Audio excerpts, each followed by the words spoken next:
Hello and welcome to Ideas with Diana on this March 1st, 2023. This episode is titled The New Wargames, Not the Movie, is Closer to you than you think. Why do I say this? Well, I say this because of a funny thing that happened when I went to a doctor's appointment on Wednesday. Well, what happens due to my health, I need transportation to my doctor's appointment. So I called the transportation service. I made an appointment. My appointment was at 4:05 in the afternoon or 16:05 24-hour time.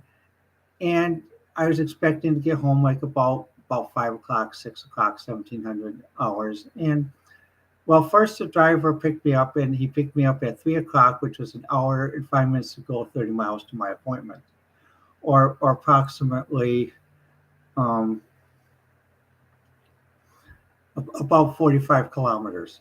So what happened was we drove, but just as he was going to drive up, he got a call from his dispatcher. He picked someone up in Kenosha and drive all the way down south, down to 52nd, then drive up. And then what happens, he's driving, he's looking at his watch, like, oh boy, oh boy. He dropped the person off at their apartment at 4:05 when my appointment was supposed to come. I texted my doctor that I'd be there about 4:11 because we're in Milwaukee and Milwaukee has like an Autobahn. But what happened was we didn't get there until 4:22. They said, "Oh, that's okay, we'll see you." But then what happened was basically they said, "Well, I had to wait." So it's 4:44 when they saw me, which is the time when I was supposed to be picked up and taken back to Kenosha. So I went to see my doctor. Everything was good. He asked me to do some lab tests, so I stayed over. I said to I looked at my wife. I said, "Well, can you do?" He says, "It's just going to take a few minutes." So I finished the lab test about 5:15. Went to call the company and say, "Well, I called earlier and asked if you could, asking to pick me up later." And the driver who told me said he would contact you. Well, what happened was when I called it, what happened was on the driver when he gave me his number, I called him. It's like, well, he said, "Well, call this number." He gave me another number. I called Vail. Vail loaded me back to Vail. Again, this is an AI. And I called again. I said, and I said, "Would you like to contact the original company?" So they gave me the company number that could schedule this thing. It was the wrong number. And I called the person. She was very angry. I called the wrong number, and I could understand that. And then I tried calling Vail again to see if I could talk with someone. And I kept getting this AI. "Well, do you want to reschedule, cancel?" And I said, "Agent." And I said, "Well, I could do other things for you other than needing to call an agent." And I hate that because even today when I went to pick up my prescriptions, they left my prescriptions behind the counter. I had to come back to pick it twice to pick it up. So I had to talk with this AI. I said, agent. And they say, I said, "Well, no, I can help you." And it's like, and then getting back to the hospital when I was there, I was literally yelling like, "Agent, agent, supervisor, supervisor." And what happened, people look at me like, well, and two people who were at the ballot, they understood perfectly because I was not the only person who got stuck at the hospital, almost got stuck at the hospital. And the reason why I was calling so frantically was because during the end of the month, many of us sometimes don't have budgets to take care of contingencies. I didn't have time. I didn't have mind to take a cab back from Milwaukee because all the buses back to Racine had left. Also, I didn't realize in Milwaukee now everything shuts down at 5:30. Even though Milwaukee's a major metropolitan area of 2 million people, everything shuts down at 4:30, and the customer service at the hospital leaves at 5 o'clock.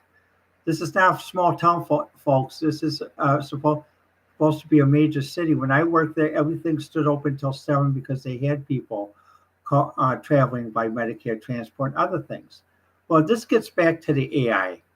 Well, what happens when you hear people talk with AI, you say, "Agent, supervisor, agent, supervisor." It's like, really? And what happens then they have this agent, "Well, I can help you with many other things that the person from agent." And it's like, if I wanted your AI, if I wanted you as an AI to help me, I would have kept asking you to do a service. The reason why I asked for a supervisor or pharmacist is because I need to talk to a human who's more experienced and better skilled than you are.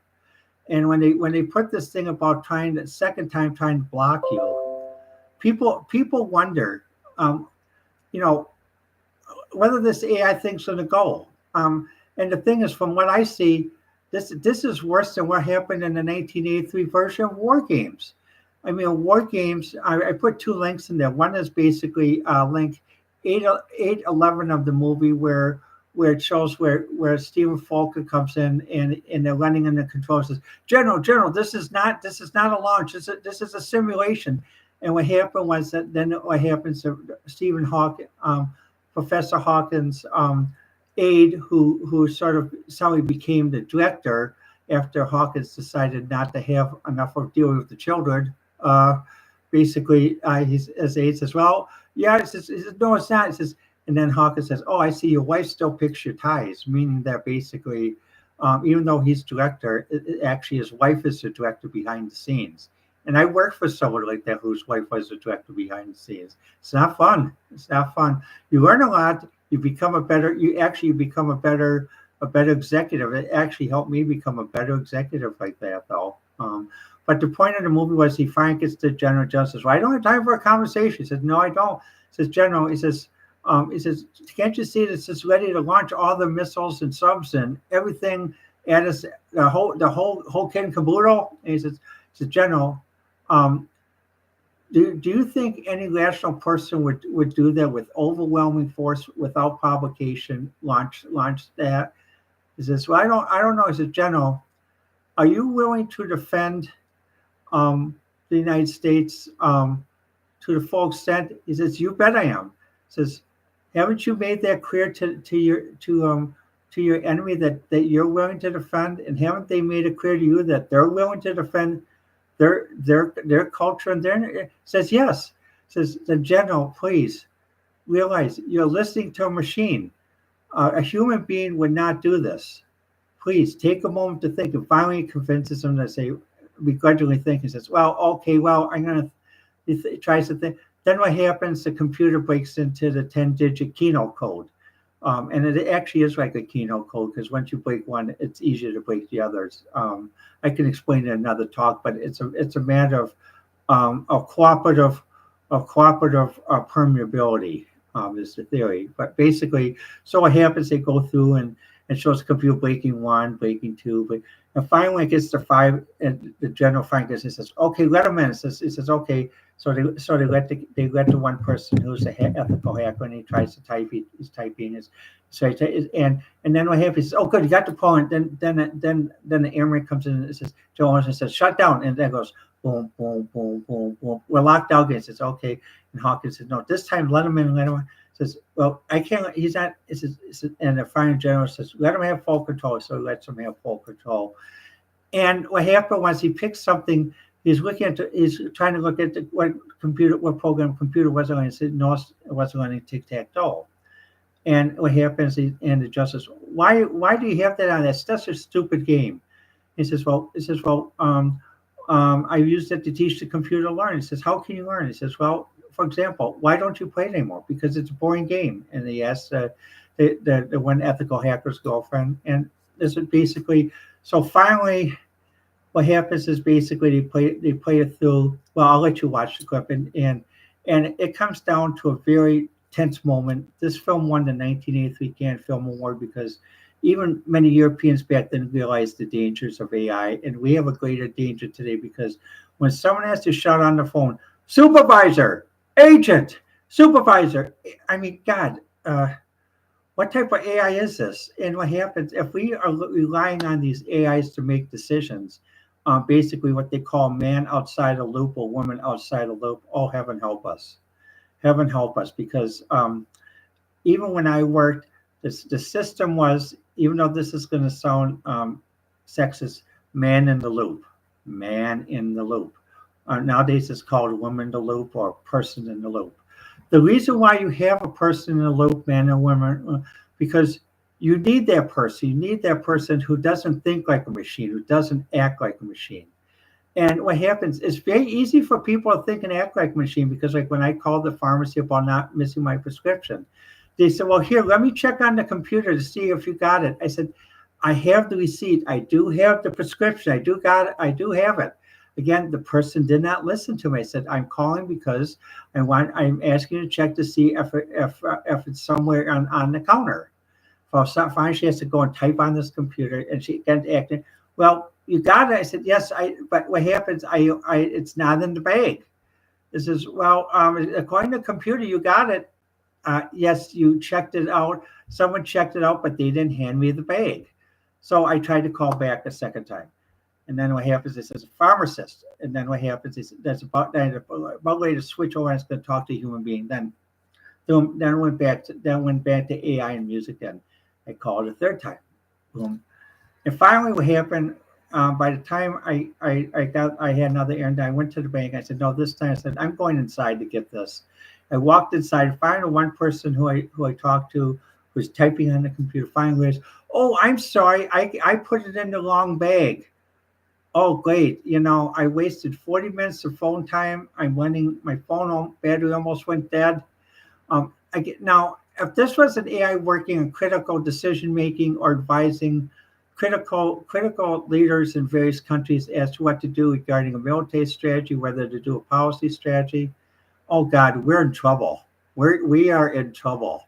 This is worse than what people feared in 1983 of Wargames and a Whopper.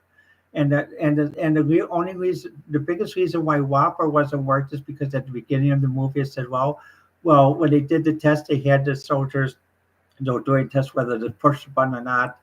And what happened was the one data guy said, well, IT guy said, well, let's leave it all to decision computers because most of the only decisions left critical decisions have been made anyway.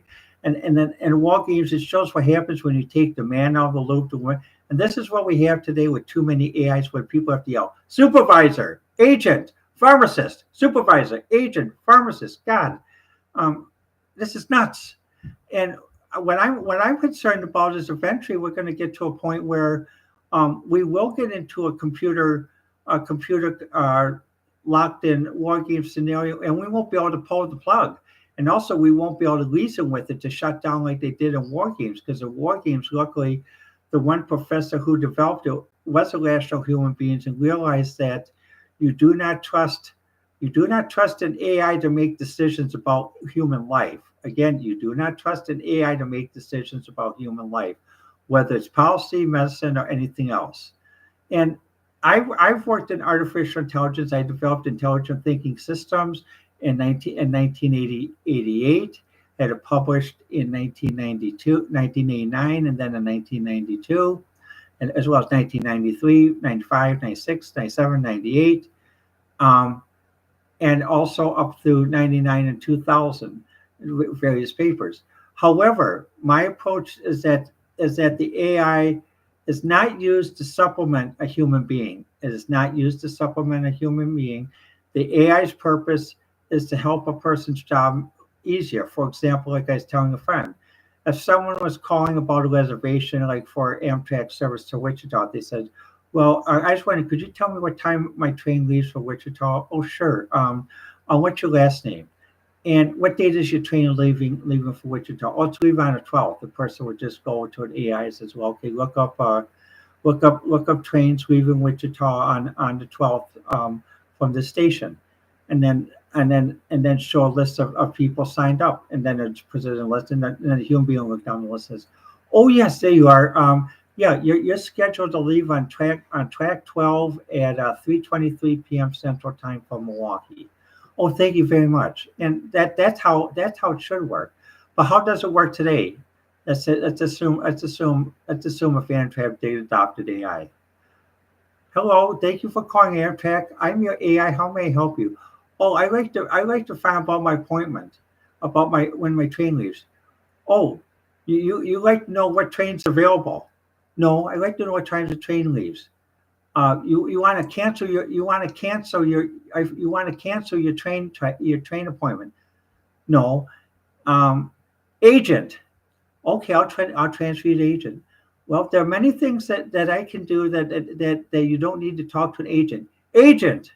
There are many things I can do that you can talk to an agent. Do you want to cancel? Do you want to cancel you?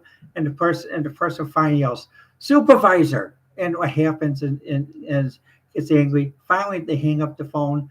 And then what happens a few minutes later, it's like with Vail, they found out that that the computer AI canceled the trip when they actually wanted to verify the information or get pickup information. So, um, what type of AI? And if we had this in policy making, and let's say someone had a military AI that's planned military strategies as well. We have X amount of ships available to do this and this and this. What do you want to do? Do you want to stand down or do you want to move forward? And the person keeps saying, stand down, stand down, stand. And the AI can't recognize the voice, it can't process it. Says, oh, you want to move forward. And then what happens? The person goes, oh my God. Um, it's like it's worth it's almost like Doctor Strangelove, but it'd be a very dark comedy.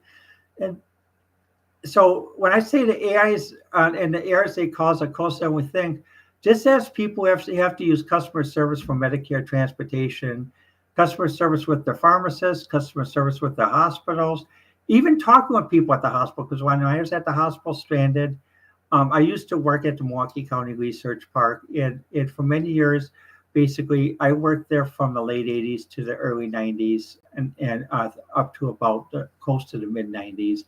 And there we were still very much human. We had our own CD player. We play our own CDs.